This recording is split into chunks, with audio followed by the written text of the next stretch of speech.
Welcome WrestlingFizz.com. Tim Ash here, San Diego Comic-Con with none other than Enrique. Enrique, how you doing today? I'm doing great. Tim? You look tired. I am very tired. It's been an awesome weekend. It was great. I'm really happy with the way the panel went.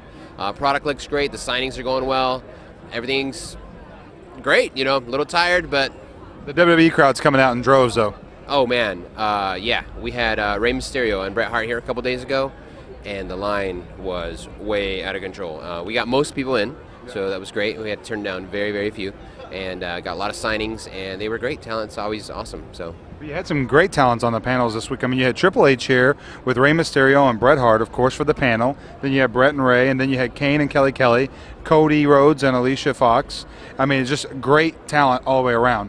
And talking about the panel, you were on the panel. You were talking, introducing some new stuff. And all of a sudden, you know, the panel was getting questions. And then what happens? I mean, the thing that everybody's talking about in the wrestling business right now, Punk invades the panel. What was that like to you?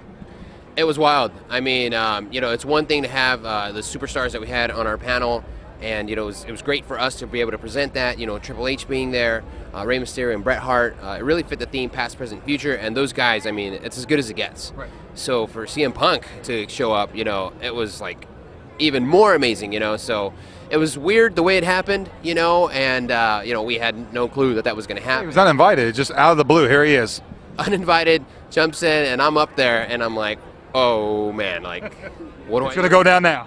What do I do now, you know? And so it was weird. The guy didn't finish his question, and then CM Punk left, and I didn't know if I should, like, jump back into the panel or, like, is it over? So it was an interesting situation. I saw you trying to keep in between Triple H and Punk. Oh, I mean, what do you do, right? You got two of the greatest, you know, superstars, and you're like, I don't know what's going on here, but okay. It was a great boost for Mattel, too. Yeah, absolutely. Yeah, we have a great relationship with WWE, and they love us. We love them. We're happy with the product. They've been really great about communication with us and letting us have a little bit of insight into, like, talent and lots of really good stuff. Now, I've done a lot of panels around here with the Comic-Con going on because, you know, you got Game of Thrones, True Blood, all those movies and TV shows. But your all's panel, I mean, it was completely packed. There was no seats available at all for the Mattel panel. Yeah, again, all good news. You know, our panel is growing. Last year was the first one, and we had maybe 90% capacity, maybe 95%. It was pretty full. But this year we had overflow. So, you know, apologies to anybody who couldn't make the panel, but it's great for us to know that it's growing. So next year we can possibly get a bigger room. It's awesome. You know, it's going to become a tradition for us. We're really happy to have WWE here at San Diego Comic-Con. It hadn't happened in the past. Last year was the first year. This is the second year, so it looks like it's going to become a tradition, and we're going to try to make it better and better every single year. Now, you made some great announcements on the panel for people who didn't know. You can watch the video at WrestlingFizz.com there. And basically, you know, you announced that you guys are doing something kind of different. You're going to let the fans choose the next Legends. Tell us a little bit about the Legends line and where you're going with that, and the Legends that you have available for the fans to pick from, and where they can pick the Legend to be. Yeah, so it was an announcement, as you said, on the fan panel, and it's all about letting you guys have a little bit of control as to what we make. You know, we know that you guys love Legends and you want to keep them going, and we want to keep them going for you. I talked yesterday a little bit about how we're going to continue with Heritage, and we're going to introduce a new thing called Elite Flashbacks, so we can have those elite level quality figures in our elite line and kind of go deeper into the history and the roster of WWE. So that's great. But, you know, for the purists who want Legends in Legends packaging, you know, to just continue and do some of the rare figures that maybe have never been done or haven't been done in a long time, that's the avenue for that. So we thought, hey, you know, this is for the collectors, this is for the fans. Let's let them help us make the line. So the first one we picked because, you know, we love Andre the Giant. It's one of my personal favorite figures. I love the way the sculpt came out, and I just grew up watching Andre the Giant. It was just a fantastic figure for us to be able to provide you guys. But after that, it's like, here's a list of 17 of the Legends that we have. We have more Legends available than that, but we narrowed it to those 17 because those are kind of our favorites, the ones that we want to get to, and letting you guys pick the top 5. So you guys go on to MattyCollector.com and vote for all those people. I can tell you that early on, it looks like Ms. Elizabeth is, like, in the front running. So, you know, keep those votes coming in. It's open through SummerSlam, and we've gotten a lot of votes already, but, you know, get in there, make sure that you communicate what you want, and there's no limit to how many times you can vote, so keep coming back. So you had Elizabeth, you had Magnum TA. What were some of the other names that you had listed in there? Yeah, we've got, like, Tito Santana and whole bunch of guys. I can't think right now, but the list is extensive, and some really, really awesome characters that we can come out with. Now, you made some announcements on the panel. What can you tell the Wrestling Fix forums now? Just kind of a little sneak peek in what you guys might or might not be doing. I mean, I know there's no guarantees, but can you give us a little something extra? Absolutely. It's always Enrique to do that. This guy's good. He works for you guys hard. So, I want to let you guys know that, and I want to get a gauge from the community and see if you guys think this is interesting. But we're always looking into the future as to like, what are we going to do next? Like, we're really happy with 2011. Again, we talked a lot about 2012 and what's coming out as far as elite flashbacks and the changes to the basic 2-packs that are becoming battle packs with accessories, because we heard you guys as wanting more accessories, more belts, chairs, microphones, all that good stuff.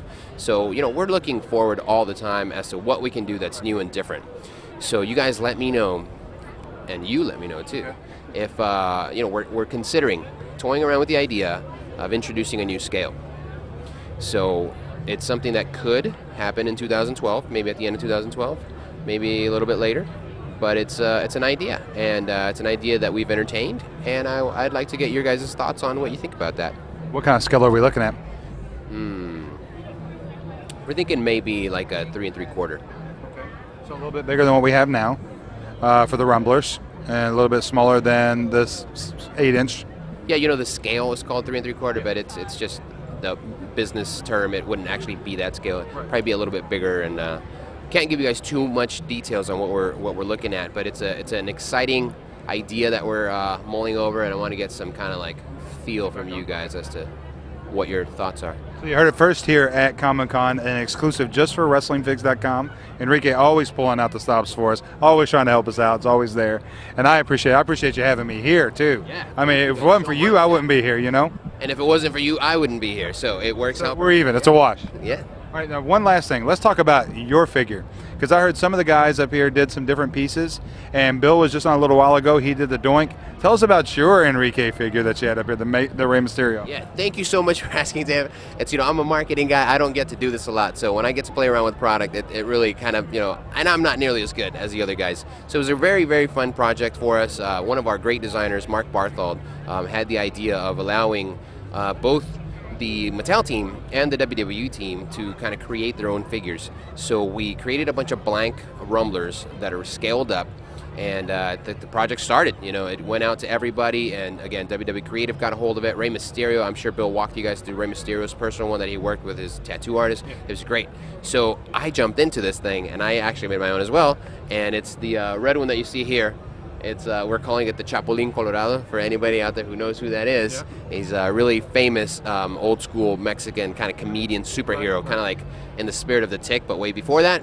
So celebrating a little bit of heritage. You see it there. It's really cool. I'm really proud of it. I did have a little help, to be honest, from some of the designers. It turned out good though. It turns out great. I'm really proud of it again, and so. But I'm very proud of the entire project. And this is just a select showing. Throughout the weekend, we're switching out the Rays because we had more Rays than we can actually fit in the display case. So these are going to rotate a little bit. You guys will see some different ones every day. Yeah, it's just for Comic-Con. I mean, I thought it was a great twist to bring in the WWE guys with a little bit of Comic-Con twist to it. I thought it was a great, because people are coming in droves and looking at it, which is pretty cool. Yeah, the project was great too for WWE because they get stuck into their thing and they're doing graphics and they're doing storyline and they're doing everything that they're doing. They don't get to work on this stuff, so they really embraced it, and they delivered, man. I mean, they did a great job. Enrique, thank you for your time. I know you got to get out of here. Thanks. I appreciate it. Comic-Con 2011 is rolling, man. We'll see you soon.